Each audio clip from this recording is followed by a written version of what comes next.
tell you that the collection of people that are here for the next 2 days is beyond my wildest dreams. My relationship with Rob Panarello is, he was originally my boss. I've known Rob for about 25 years. When we started together, Rob was working 3 jobs, 1 paid, 2 volunteer. He was working with Coach Parker at the Giants, at Giant Stadium.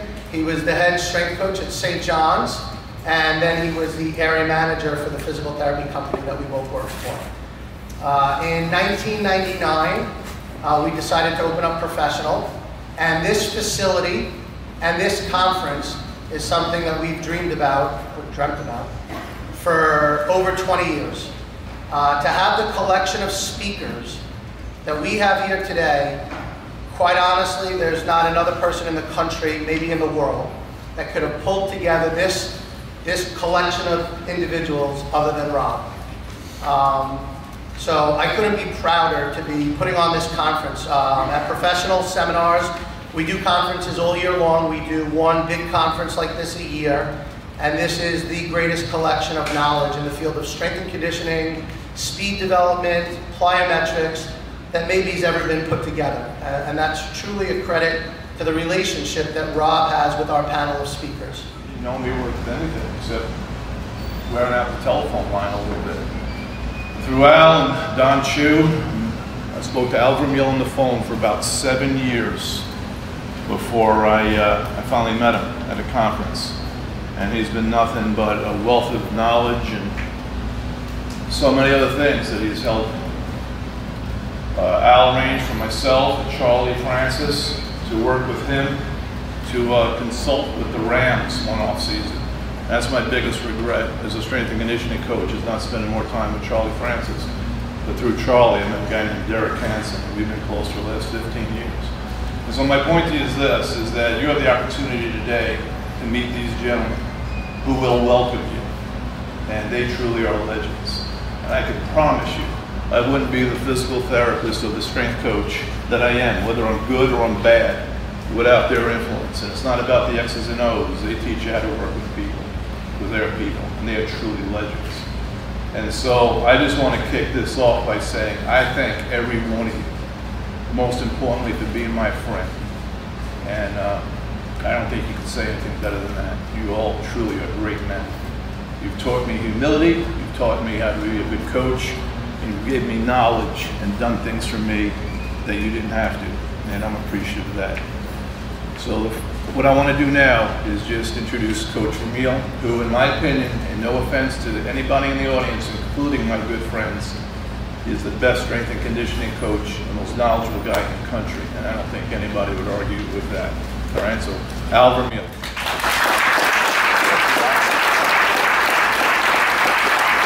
We were at Bulls, and we were having someone question whether we should have people squat and all the BS that you get from certain people. And Rob's knowledge and input was very helpful. And all the gentlemen, he talked about John and Al and Derek and Don Chu, you know, those guys are great, and you're going to get a lot from them. And it's just my pleasure to be here today.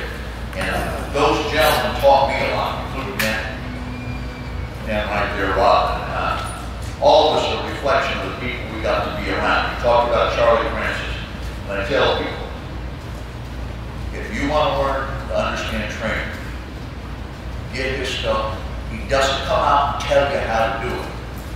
But if you read it carefully, it will be very helpful to you. All right, today I'm going to talk about power. One of the things I want to say, all right, this is probably the first coaching conference that you've ever came to that most of the panel's average age is deceased. Now, who knows CPR here? Who knows it?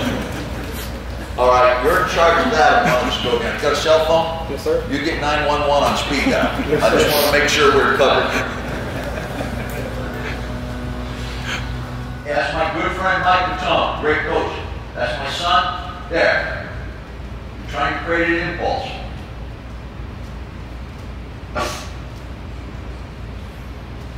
And think about that. That's all sport is. You don't have what made Ronnie Lott so freaking good. He didn't. If I was Where's someone? Can I get some guy? Come on up here, son. Now, if you're gonna hit somebody, I'm not gonna hit you and kill me. But if you see good tacklers, good jump. Michael Jordan, not a bad player. They come in and tackle. Watt would be here, and boom! He didn't get here and go, oh, yeah. He created an impulse. And I'm going to talk about this through the whole talk. If you've got youngsters, I mean 10, 11, and younger, if I did one exercise, it would be ankle jumps. Where's the guy that did all the ankle jumps for me yesterday? What are you sitting in there? Son, I thought Sal taught you better. We got Pete Alosi here, and I was out with Pete and Sal at UCLA and do an unbelievable job. Sal does a great job. One of the best things that go and he coaches them up out there. There's none of this, oh, will you please come over here? You think, coach? Okay, now just do some ankle jumps. Oh, come on. That's it. Now let's go ahead. Don't shut. Keep going. Now keep going. Let it go. Okay. Oh, you stop. Yeah. Good health talk. Right. Keep going. Now keep going.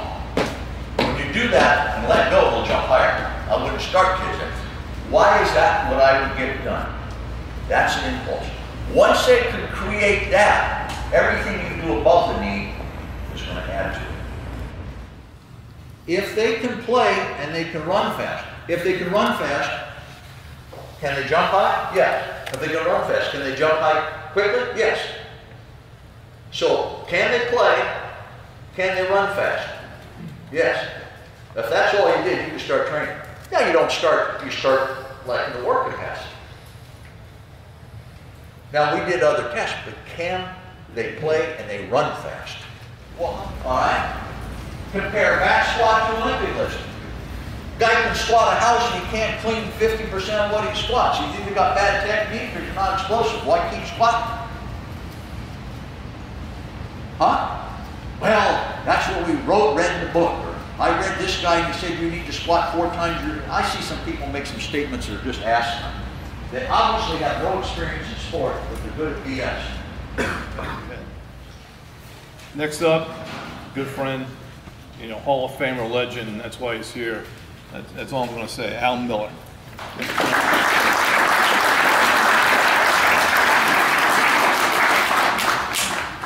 Thank you, Rob. Appreciate it. First of all, let me thank each and every one of you for being able to come out here today to listen to what we have to say. And some of the things that we have learned down through the years, I appreciate it. I know a lot of you have to come great distances and make great measures to be able to be here. We certainly do appreciate it. It's very rewarding to us. I think just a few minutes right here, right now, I want to thank, first of all, Rob Panarella for making all of this possible. And, we go way back, and, we keep alluding back to the old stories, but it has grown over time. But to see what they have created here, and if anybody ever really wants to know a good success story about, how you can go from this in America to something like this in America, you need to catch up on the Rob Panarella story. Been a tried and true friend down through the years. Answered probably more questions about our personal health than he has anything else about, athletes and so forth. But what we say today is not in an adversarial way. This is just strictly something that we've done, we've achieved, and we're trying to give you that information, trying to be able to create things for you in your mind that you can go back and create better athletes, have a better program, change a little bit, make you think a little bit more, make you try to understand why am I doing this. Being able to come up with the right things to be able to do, to make the players better, you can win more games, you can stay gainfully employed. Okay? That's the thing right there. That's what we're trying to do is teach you. That's why hopefully you're here. To where you can push forward Al showed you pictures up there about getting into the correct position. I learned this from Lauren Seagrave, is that you've got to be in the right position to apply the force into the ground. Many people, just like Al talked about, is that do not know how to get themselves in that correct position. So what do? Get in the right position, boy. Well, wait a minute. I don't know how, Coach. Well, get in the right position. But I don't know. So what you do is teach them wall marches. Wall marching, very simple thing. It teaches good rhythm, teaches the ability to be able, who can and cannot get that body. Now brace yourself, big shot. Get a better, there you go. Now I'm just gonna lean here, dash, big old strong piece of meat here. And I'm gonna be here. Now what's wrong with my stance now? If I'm coming off on that ball. My hips are high, aren't they? Okay? Now dash, I'm just gonna gently do this right here. Get to that position. I didn't push anymore. I just took my body and moved it down to there. You felt the difference transfer. Thank you. So the thing is, I'm in position now to where I can do it. And so what does that necessitate? What? Come on. Barker, I'm trying to warm them up for you, but I'll tell you what, they won't talk. You've got to be able to have the strength right in here, as Al talked about, the core, you know? So I've got to be able to get right here. If not, then everything is up in here, and then the low back, and then the high glutes. If I'm in here, now it's like doing the jumps and everything. It's all tied together. Be right here to be able to move it that way. And another New York Giant was there named Perry Williams. I was a D-back at NC State. And Perry was a hell of an athlete. And while Johnny was off somewhere and Sims was working with this young quarterback, Perry looked at me and said, it wasn't Parcells that won us all those Super Bowls, it was Coach Parker. So, I know Coach Parker and the rest of his coaches were loved by those players, and to me that statement said a lot. So, without further ado, Johnny Parker.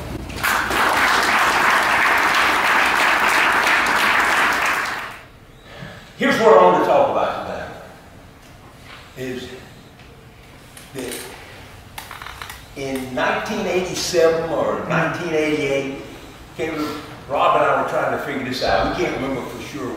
But I heard through the grapevine that there was a Russian coach, weightlifting coach, that had come to America.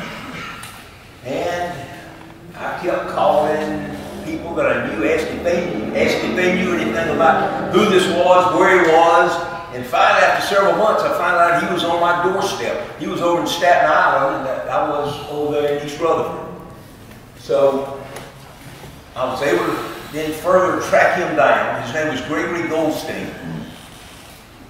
Back during the time of communism, instead of independent countries, Russia had 13 or 15 states.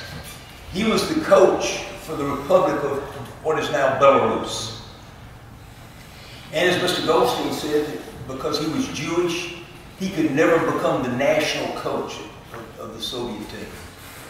So he brought his family to America.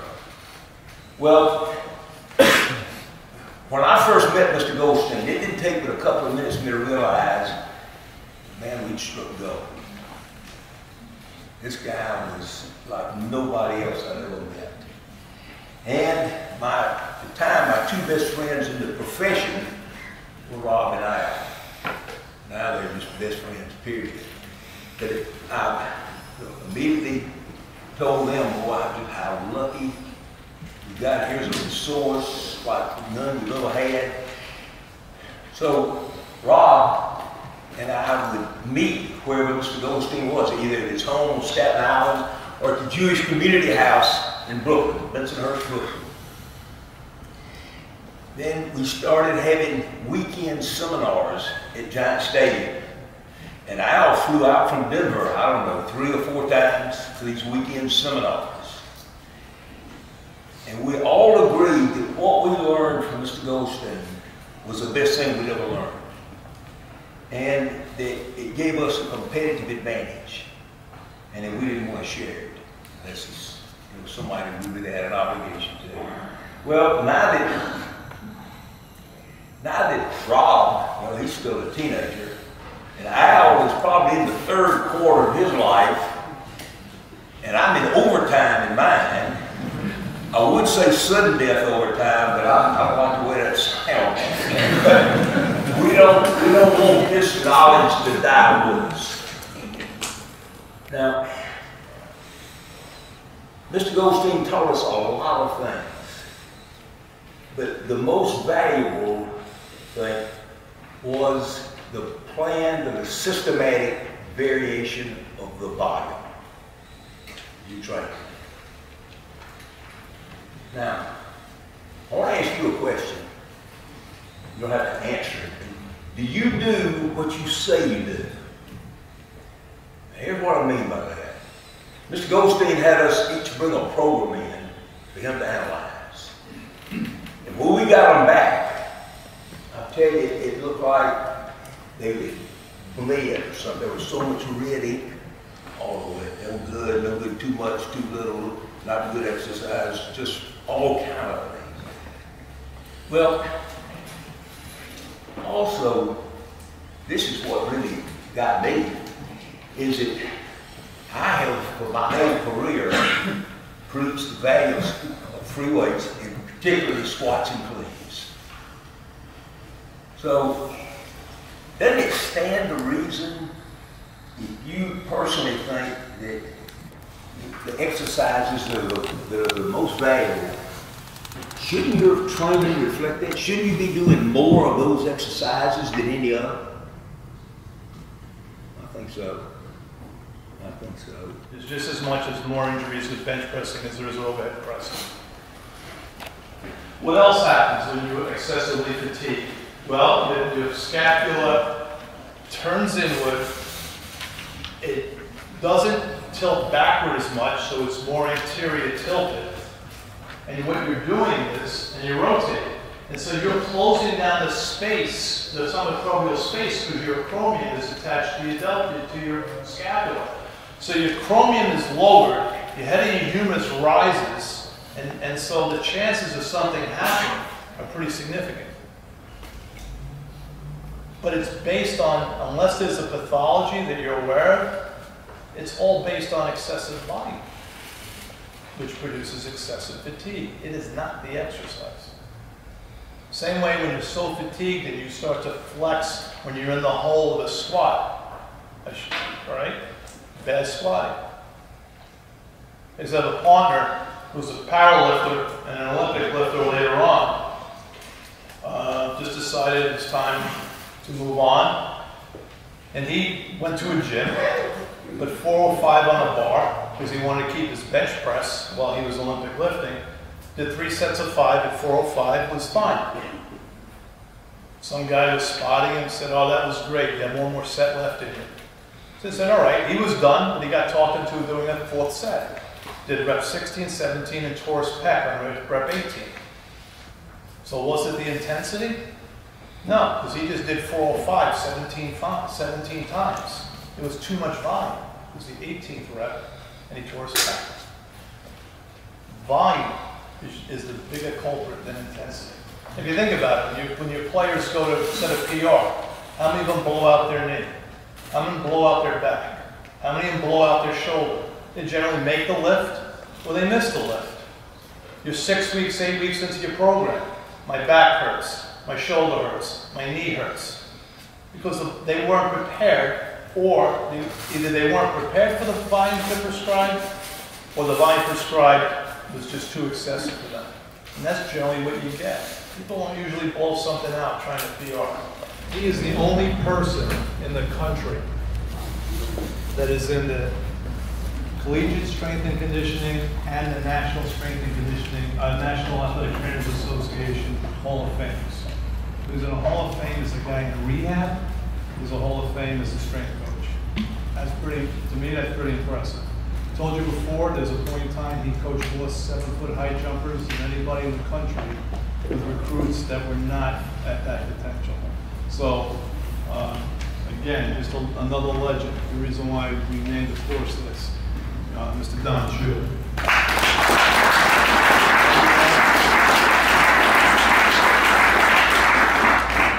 think I'm on? Yeah. Okay, it's good. Well, welcome to Ringling Brothers Barnum and Bailey's last seminar for the year. Okay.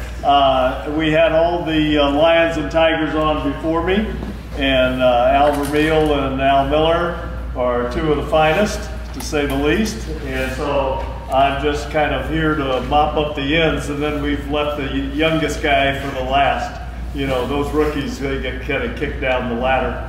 But at any rate, I'm here today to talk to you about plyometric training, which is something that is near and dear to me. Obviously, Rob mentioned the fact that I coached high jumpers, and you might be wondering, how does a guy who's an athletic trainer become interested in high jumping, or how does he get there? Well, I happen to be at a Division II school, which, you know, you were lucky if you got a ham sandwich on game day.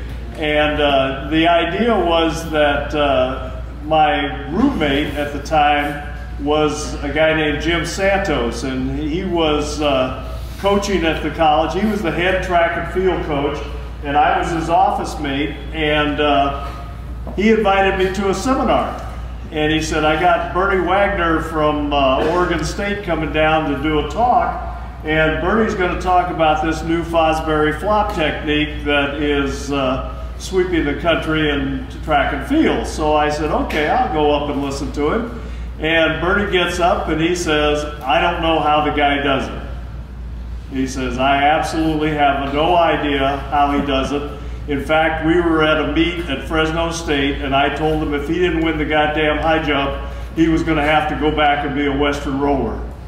And so, fortunately for Fosbury, he went on and won that meet, and then went on to set a world record and win an Olympic medal at the Olympics that year. But at any rate, I, sitting in the audience, just like all of you would have probably done, I said, you know, there's got to be a reason why this technique is successful, and I'm curious as to why it works. So I went home and I dug out my biomechanics books, threw them on the table, started reading and sort of formulating ideas on why this would be effective, and came up with a system that I thought would work. And so I went back to Jim the next week and I said, Jim, I said, let me coach your high jumpers this year, and if I don't do a good job, you can fire me at the end of the year, and I don't take any offense to it.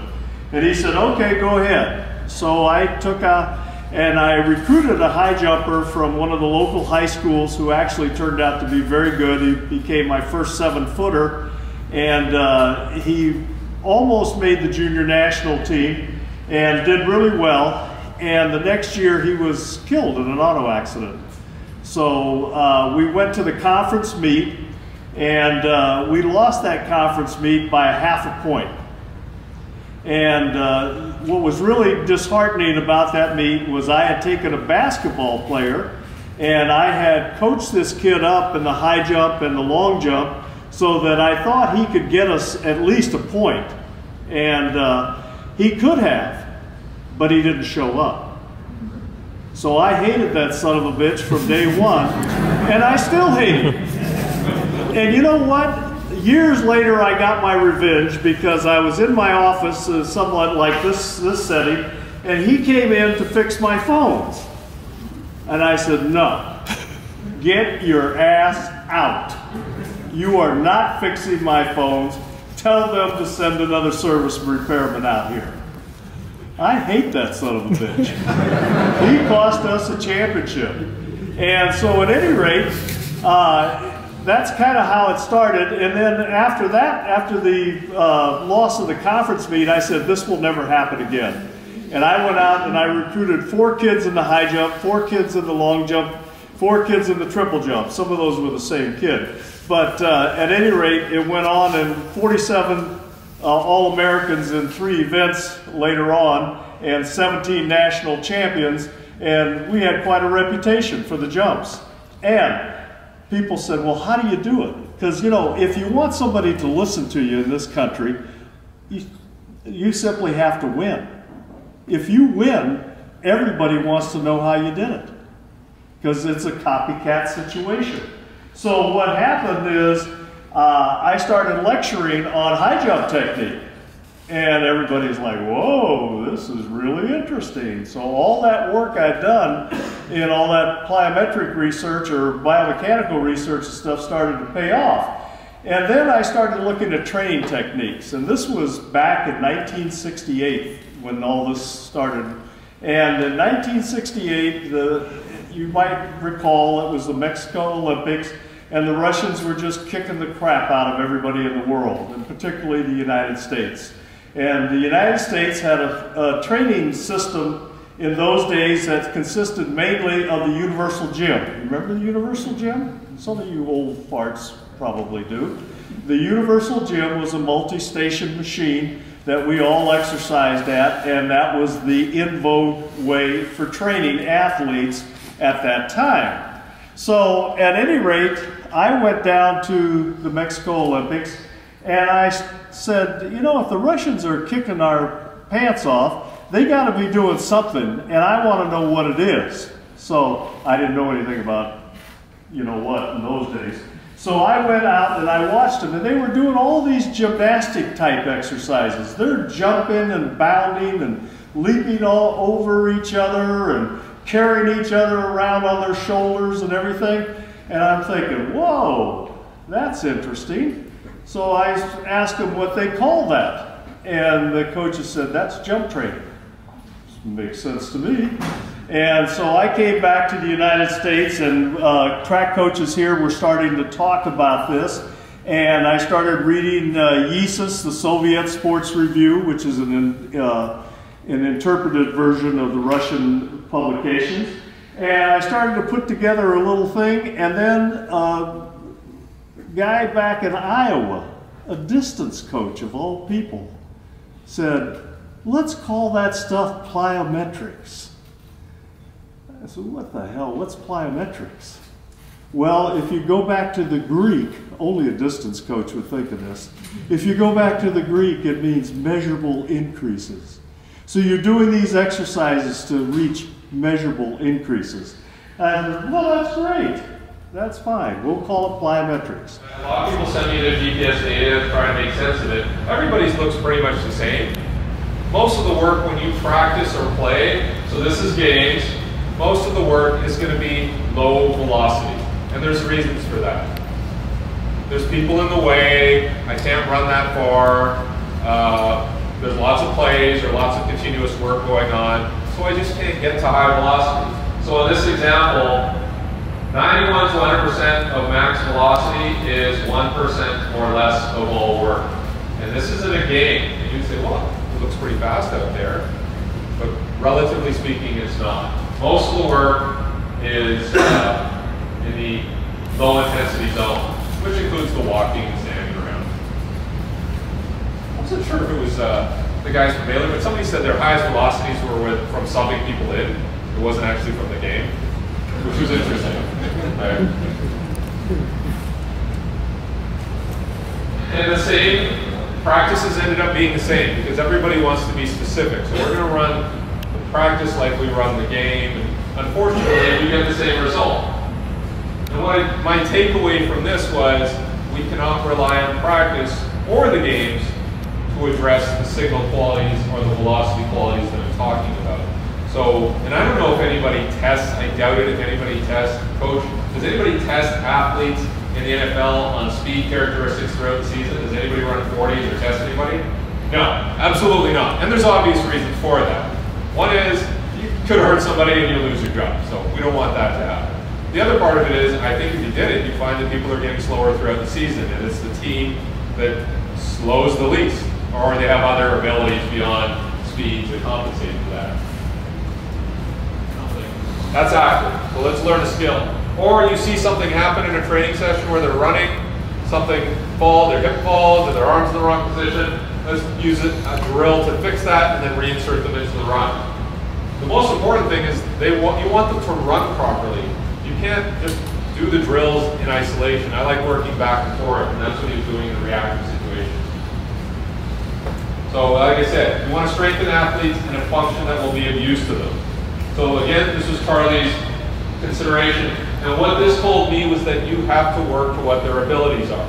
The technique must fit their physiological capability. So if they don't have strength, you're doing marching A. On the lane line and working on the tracking, everything should come to center line but not cross. You can do it in front of the mirror, you can do it seated just to focus on arms. If you have some strength, skipping could be useful. If you have significant strength, the bounding and running A's with good technique, full height, can be used. But you can't just throw drills at people and hope that it works. You have to look at what their capabilities are.